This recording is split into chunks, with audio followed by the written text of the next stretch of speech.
எனக்கு ஒண்ணும் இல்ல. பாரு கண்மணி, சொன்ன கேளு கண்மணி, உனக்கு எதுவும் தெரியாது. முதல்ல கிளம்பு வா. என்னங்க சொல்றீங்க? அப்படிலாம் வேண்டுதல என்னால பாதியில நிறுத்திட்டு வர முடியாதுங்க. புரியாம பேசாத கண்மணி. பிராக்டிகலா யோசிக்க மாட்டியா? இந்த காலை வச்சுக்கிட்டு நீ எப்படி குளத்துக்கு மரத்துக்கு 100 தடவை ஏறி இறங்குவ? உண்மைதானமா? நீ வேணா உன் வேண்டுதல இன்னொரு நாள் நிறைவேற்றிக்கியே. ஆமா. இல்ல சாமி, சாமி விஷயத்துல நான் எப்பவுமே முன் வச்ச கால பின் வைக்க மாட்டேன். ஆனா இப்போ உன் கால் சரியில்லையே கண்மணி. நீ எதுக்கு இவ்வளவு பிடிவாதமா இருக்கன்னு எனக்கு புரியல கண்மணி. கண்மணி, அதான் பூசாரி சொல்றாருல்லம்மா, உன் மனசு எனக்கு புரியுது. ஆனா உன் கால் எனக்கு ஒத்துழைக்கிற நிலைமையிலேயே இல்லையேமா. இல்ல அத்தை, எனக்கு ஒண்ணும் கஷ்டம் இல்ல. என்னால முடியும், நான் பண்றேன். ஒரு நிமிஷம் இல்ல. கொடுத்த கொடு. எதுக்குங்க? இப்ப என்ன? உனக்கு உன் வேண்டுதல் நிறைவேறணும், அவ்வளவுதானே? நீ 108 குடம் தண்ணி ஊத்துறேன் தானே வேண்டிக்கிட்ட. நான் குளத்துல இருந்து தண்ணி எடுத்துட்டு வந்து தரேன். நீ பிள்ளையாருக்கு அபிஷேகம் பண்ணு. இல்லங்க, குளத்துல இருந்து நானே தண்ணி எடுத்துட்டு வந்து ஊத்தணும். அதுதான் வேண்டுதல். இப்போ உன்னால அது முடியாதுன்னு தானே நான் உனக்கு ஹெல்ப் பண்றேன்னு சொல்றேன். இல்ல தம்பி, அந்த பொண்ணு சொல்றதா சரி.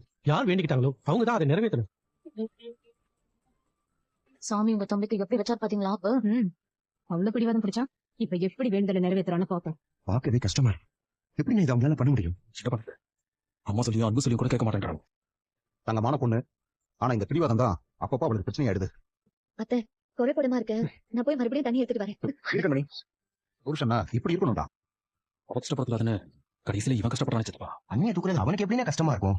அதெல்லாம் அவன் இஷ்டமா தான் செய்வான். ஏய் செந்தில், உன் பொண்டாட்டி எப்படி நீ தூக்குவியா? அவளை தூக்குறதுக்கு பதிலா சாமியாரா போயிடலாம். இந்த போடாம இருக்கிறதா ஒழுங்கா பாட்டுக்கு பிள்ளையாருக்கு தண்ணி ஊத்திட்டு போயிருக்கான். வெறும் பக்தி சீனா இது முடிஞ்சிருக்கும். நீ பண்ண வேலையில அது தேவையில்லாம ரொம்ப சீனாயிடுச்சு. சொதப்பி சாரி அண்ணி. இந்த பொண்ணு பிடிவாதமா செஞ்சே தீர்வுன்னு சொன்னப்போ அது சாத்தியமே இல்லைன்னு தான் நான் நினைச்சேன். ஆனா பொண்டாட்டியோட வேண்டுதல நிறைவேற்றதுக்காக என்ன வேணா பண்ண தயாரா இருக்கிற புருஷனை இப்பதான் நான் பாக்குறேன். இவர் கிடைச்சதுக்கு நீ ரொம்ப கொடுத்து வச்சிருக்கணுமா? மாத்தி சொல்றீங்க சாமி. கண்மணி எனக்கு கிடைச்சதுக்கு நான் தான் கொடுத்து வச்சிருக்கேன்.